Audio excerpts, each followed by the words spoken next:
The brand new Kairi design, Fading Promise, is up and released on the Teespring shop. Buy yours in a variety of different colors and apparel. Also, the first couple of people to show a picture of them with the design get a free drawing from the artist Milku, who helped make this happen, whom you can contact via Discord. All links will be down below in the description, so get your design today and let's get along with the video.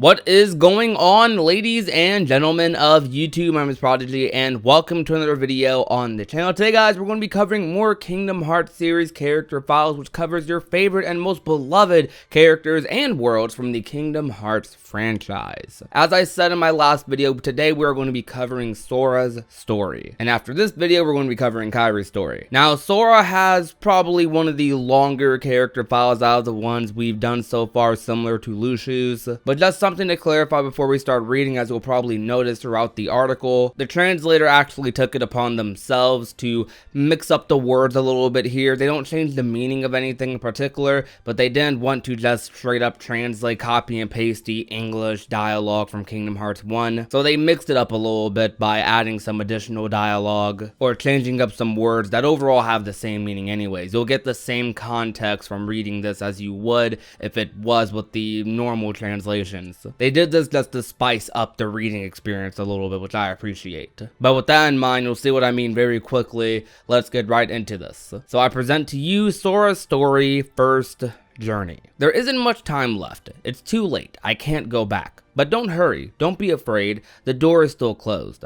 Then I woke up from my dream. A blue sky, a blue sea, a white sandy beach. This is Destiny Islands, our home islands. After sitting up and letting out a big yawn, I flopped back down. That dream, what was that? I could feel my eyes starting to droop again, when suddenly, Kairi was staring at my face. Whoa! Surprised, my body swung back, up, and Kairi spun around. Don't startle me like that, Kairi. Why am I not surprised? I figured you'd be slacking off, Sora. I wasn't. A black thing swallowed me up. I couldn't breathe, I was frantically explaining. I didn't know whether or not I was explaining what happened in that dream clearly, but I hadn't been slacking off. Wait, had I been slacking off because I'd been sleeping? Are you still half asleep? It wasn't a dream, or maybe it was. You see, I was in this strange world. It was a really weird place, and yeah, Kairi said in an exasperated way. She turned her back to me and started walking. Hey Kairi, what was the town you lived in when you were little like? I've said it before, I don't remember.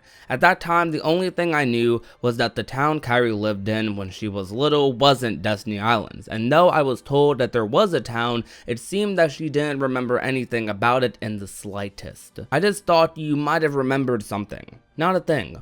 I sit on the sandy beach, looking up at Kairi, who's standing. Don't you want to go back? Well, I'm happy here. Kairi stares out at the ocean, her face unreadable. It doesn't look lonely or sad or even happy, but her face is expressing something. Kairi wears that expression often. But you know, I wouldn't mind going to see it. I'd like to see it too. Kairi looks back at me. I go on walking. If there really is another world outside of this one out there, then without a doubt, I want to see it before I die. Back then, that was my greatest desire, to see what that place that wasn't here, the town where Kairi was born. Then let's go together. When Kairi said this, Riku's voice called out. Aren't you forgetting someone? He's carrying a log under his arm. After all, seems I'm the only one serious about building this raft.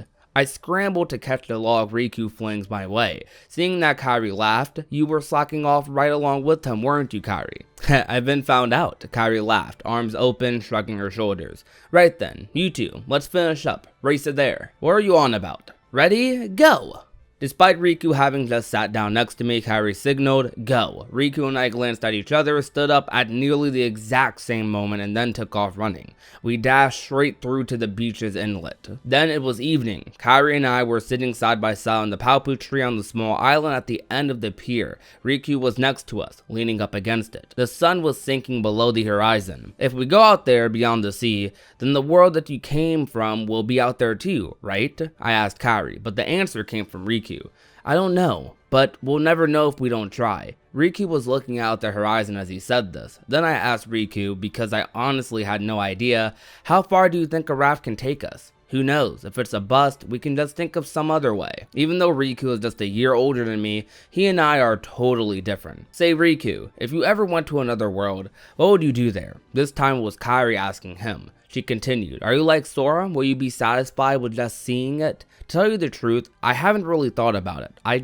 I want to know why. Why we ended up here. If there is another world out there, then why did we have to end up here? Riku's words overlap with the sound of the waves. If there is another world out there, then here. Riku started to slowly speak. I think he was choosing his words carefully. This place, it's like it's a fragment of a bigger world. And if it is a fragment, then it doesn't matter if we're here on this fragment or another one, right? I don't get it. Listening to everything that's been said so far, I don't understand a lick of it. I flop down the tree branch, looking upward. That's it. Riku slowly starts walking. Even if we just sit here staring, we won't know anything. Unless we do something. Nothing will change. It'll just be the same old scenery. That's why we're doing something. Kairi looks up at the sky. I continue to lay there looking out at the sea. It's just as Riku said. Though the sunset was beautiful every day, it really never changed. And while there was the occasional stormy night, since the sky and the sea remain unchanged, I wanted to see a different world. Riku, you really do think about a lot of stuff, don't you? Kairi said quietly. It's all thanks to you, Kairi. Riku turns to her. Kairi, I think if you had never come to these islands, then I never would have thought of any of this. Thank you. Oh, you flatter me. Kairi laughs. I look at the two of them. We'll always be like this, shining bright under the setting sun. Yeah, everything would always be the same.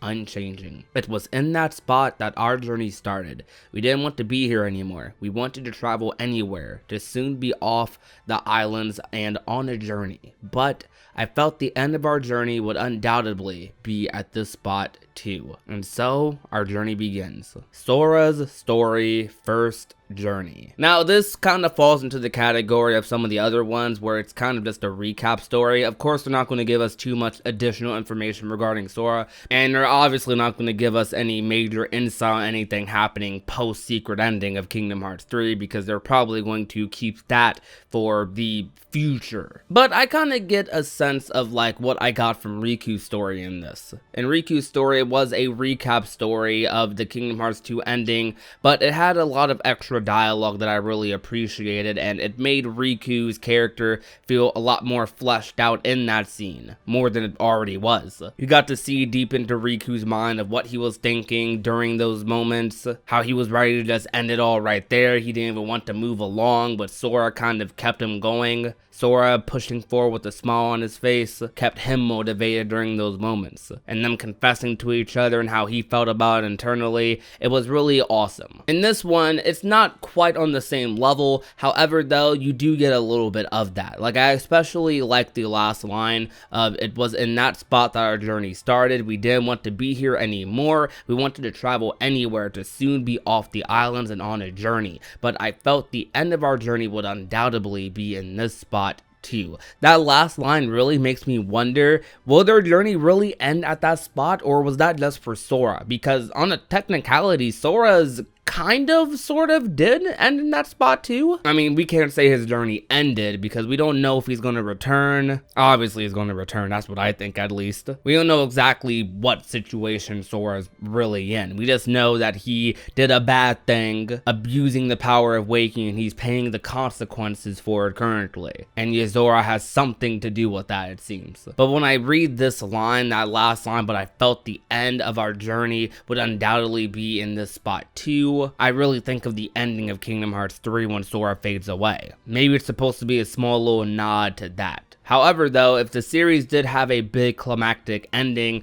I could definitely see it ending on Destiny Islands. I feel like there wouldn't be a better place to end it than Destiny Islands. But this story really sheds light on how much Riku, Kairi, and Sora were just begging to see other worlds. They wanted to expand their horizons. It wasn't as if they hated the place that they know as home, the Destiny Islands. I mean, in a lot of Kingdom Hearts games, they end up returning to that area a lot. As beautiful beautiful as the sunset was, it was the same sunset. And for them, they wanted to see a different sunset. They wanted to see new stars, new environments. They wanted to see what the other worlds like contained. But anyways though, guys, I hope you did enjoy this character file. The next one is going to be Kyrie's. It's not nearly as long as Sora's, but it should be very interesting and entertaining as well. If you guys enjoyed today's video, you already know what to do. Leave a like, share the video with a friend or a family member, and last but not least, if you've not already and want to become a part of the union, all you have to do is hit that red little subscribe button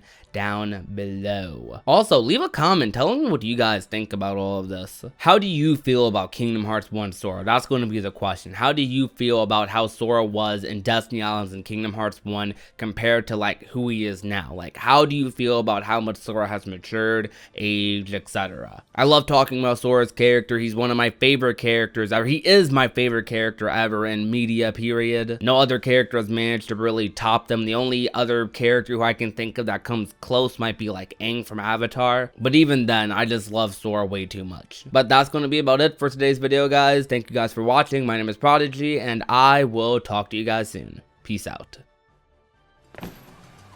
You wanted one, didn't you? A Palpu fruit? If two people share one, their destinies become intertwined. They'll remain a part of each other's lives, no matter what. Come on, I know you want to try it. What are you talking?